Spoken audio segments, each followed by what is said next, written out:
I'm in Tampa, Florida this weekend for the Great American Tiny House Show. I've never been to a tiny house show, but since I'm living out of a camper van myself, this makes me pretty interested. Let's take a look and see what sort of tiny houses, trailers, and skoolies we can find here. I'm interested in all the unique decorations and layouts inside. Let's take a look.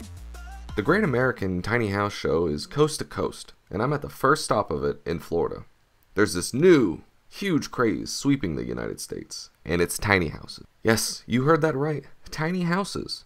The movement is made up of people who are sick of the ginormous houses that have come to dominate much of America. We call them McMansions. It's not just one demographic group either. The tiny house movement, as it's known, is made up of equal parts of millennials, newlyweds, and even retirees. Let's take a look at some of these trailers. And now, they're even smaller than my van, but have some pretty cool designs. I really like it. What I love about all the pre-built setups like this is that they're always so compact and dense, and they're all multi-purpose. This one has a fridge in the kitchen outside, which is great if you're like tailgating all the time, but for daily use, this wouldn't be good for me. This one too. What if it starts to rain or you just don't want to go outside? But for something this small, I guess all your stuff really does have to be outside. Although in this one, you can stand up straight, which is a plus. Not even my camper van has that.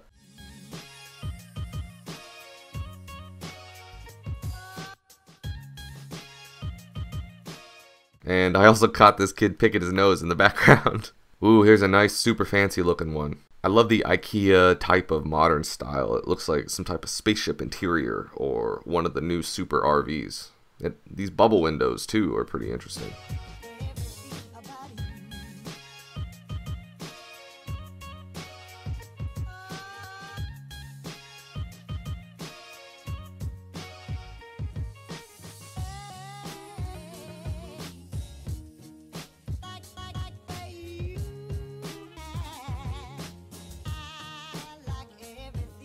All different types of designs in there, but I really like these two designs. Everything is compacted together and the kitchen is inside for both of these trailers.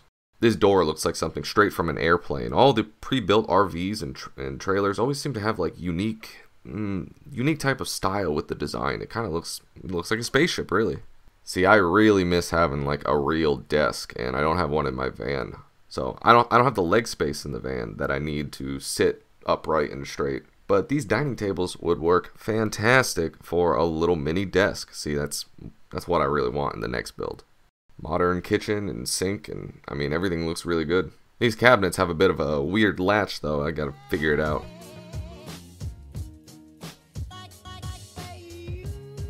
This is one of the wet bathroom type of styles, which most RVs seem to have these days. It's, you know, you just shower and everywhere and it just drains into the floor. It's really roomy for how big this trailer is. You can actually stretch out in here. I'm very impressed. The sink folds down, which is something new to me. I hadn't seen that before, and I really like this setup. Here's that sink I was talking about. It took me a second to figure out how much force I should use to pull it down. It's sturdier than I would have thought.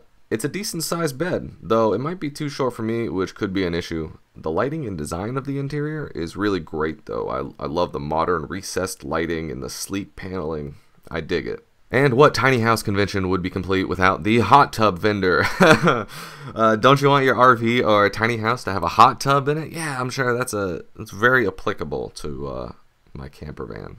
Now this is a popular style of the tiny houses here, although it's more space than I need right now anyway. The big traditional looking house on a trailer is what it is basically. It's long lines to get inside, so let's take a peek through the window. Another popular building method in the tiny house community is to get one of these custom built steel frames and just build around it. So you design the size requirements and then they build it and then you build it out. It seems like a good way to go about it.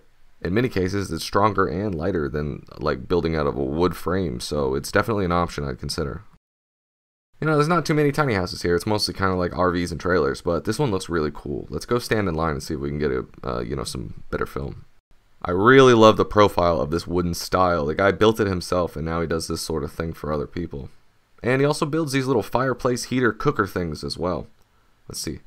As seen on Tiny House Nation and Treehouse Masters, this Kimberly wood stoves are designed to heat, cook, bake, and produce hot water and 12-volt power. That's really cool. These are patented gas-fire, wood-burning stoves aimed at clean heat with the peace of mind that you can rely on. I'm not getting paid to read that ad. He's got an entire booklet of the design that went into the wood construction of his tiny house, and now that is super cool. I wish I had the same thing for my van design.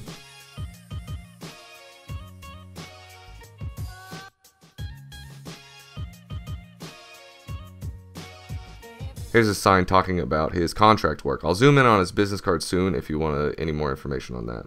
This is one of my favorite interior designs that I've seen in any type of van or tiny house or anything. I love all the cool themes and purple lights. It's just really cool. There's guitars hanging on the wall, hunting bows, cool furniture with like loft style beds, and I really like the chandelier that's hanging above. That is such a cool touch. This might be my favorite one here. There's even a porch on the back with Christmas lights for lighting, and if you see my videos, you know that's one of my favorite personal touches for a room. I just love the way the Christmas lights work with the white. It's awesome.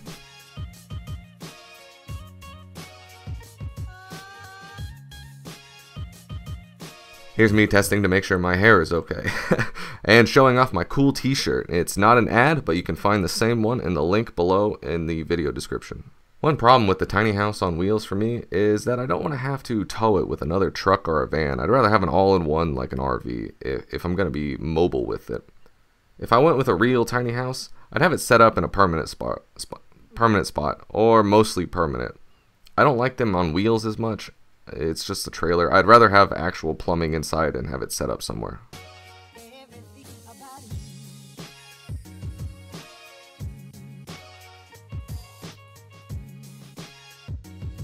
So yeah, one of Roger's jobs is making all these stoves. There's a lot of different styles, and they all look pretty cool here. I'll zoom in on the business card, and you can pause the video if you want to check it out.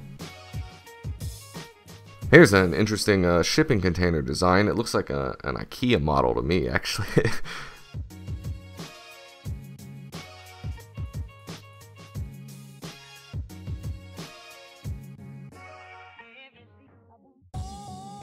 This little tiny house is not quite finished yet, but that's kind of part of the charm. You can almost imagine how you would customize it yourself, starting from this blank slate. The audio comments I made at the time of, all these filming things didn't turn out that well. There's too much background noise, and I didn't really have anything interesting to say, kind of like now. So instead we got some comments with some cool, soothing melodies sitting in the background, so I hope you enjoy that.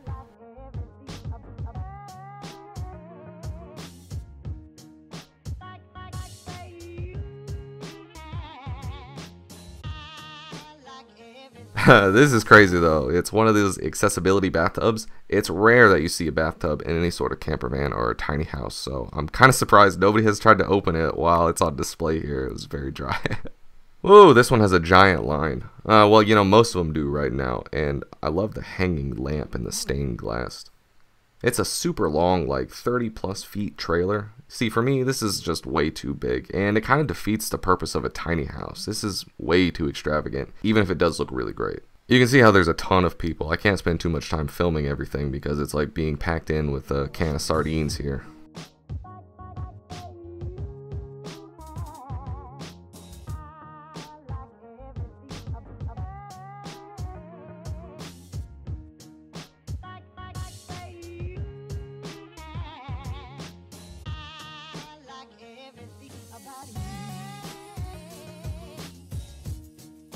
And here we have the most important thing, a dedicated wine cooler fridge. And this is what I mean when I say it's defeating the purpose of a tiny house. There's another full-size fridge in this trailer. Why do you need a separate one for wine?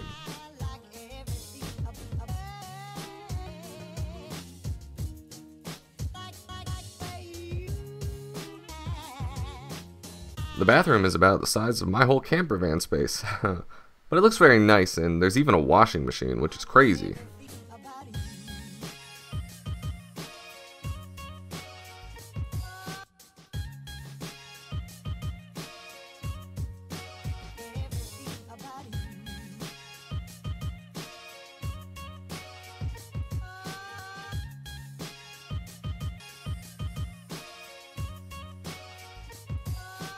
Truck toppers are a pretty cool idea. I like them in theory, so let's get in line and we'll see what this one's like.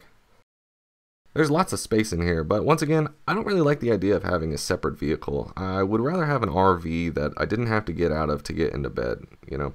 What's cool about this though is that you could take it off and just have a normal truck if that's what you want. So more options for whatever type of lifestyle you're looking for, you know. More options can't be bad.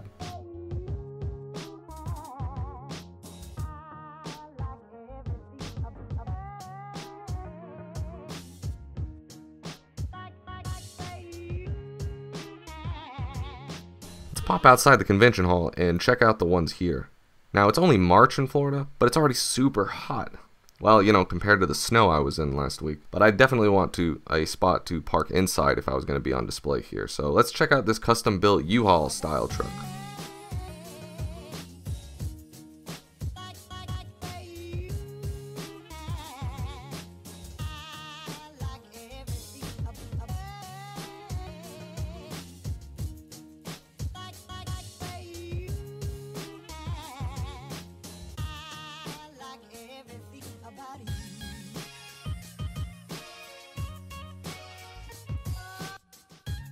Okay.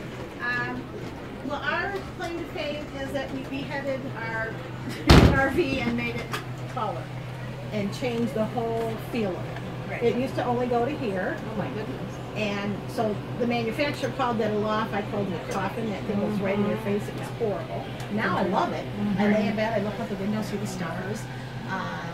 So it's much better. It just made the whole thing feel more like a home instead of an RV. Right. But it still has all the benefits of the RV. It still had the propane for the heat, and then the generator for the electric, and the water pump for the water, and all that junk. So we didn't have to do any of that stuff. That was already here. So that made it a lot easier. Right. We didn't have to reinvent the wheel. We just redesigned the wheel. Next up, we'll take a peek at this skoolie over here. It's got a really nice green color. You can kind of blend into the forest if that's what you want to do. There's lots of space for all sorts of stuff in a skoolie. You can really get creative and design an entire layout in one.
The last one on the lot here, a big blue box with a shower outside. I'm not crazy about an outdoor shower. That seems like a lot of hassle, and you have to be in a very specific type of area where that's available. You can't do an outdoor shower at Walmart. I don't think that's going to work.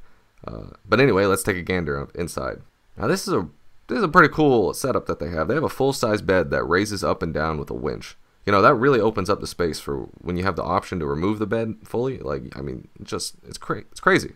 And it looks like they liked my idea of using IKEA shelves in the background. It's good stuff. I think I'd insulate the walls and maybe put some paneling up, but it's got a good theme going. I like it. I like the do-it-yourself nature of it.